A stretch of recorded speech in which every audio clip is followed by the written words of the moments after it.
এই যে DP switch, হ্যাঁ ডিপি মানে ডবল ফুল। এই সুইচটা আমরা ওয়াটার হিটার ব্যবহার করতে পারি এবং মোটরে ব্যবহার করতে পারি, ঠিক আছে? সবকিছু লেখা আছে, হ্যাঁ। এই যে লোড, হ্যাঁ, এই দুইটা পয়েন্ট লোডে যাবে, আর এটা ফিফথ মানে এটা ইনপুট। এই যে নিউট্রাল, হ্যাঁ, আর এটা লাইন, এটা ইন হবে। এদিকে ফেজ ঢুকলে এদিক দিয়ে ফেজ বেরোবে, এদিকে নিউট্রাল ঢুকলে এদিক দিয়ে নিউট্রাল বেরোবে।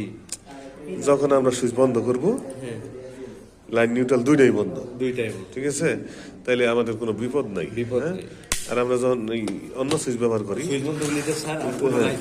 যখন আমরা এই পিয়ানো টাইপ সুইচ ব্যবহার করি, তখন শুধু ফেজ বন্ধ হয়, লাইন থেকে যায়, নিউট্রাল থাকে। আর এটা বন্ধ করলে দুইটাই, এটা হ্যাঁ, এবং এটা কত এম্পিয়ার দেখা যায়।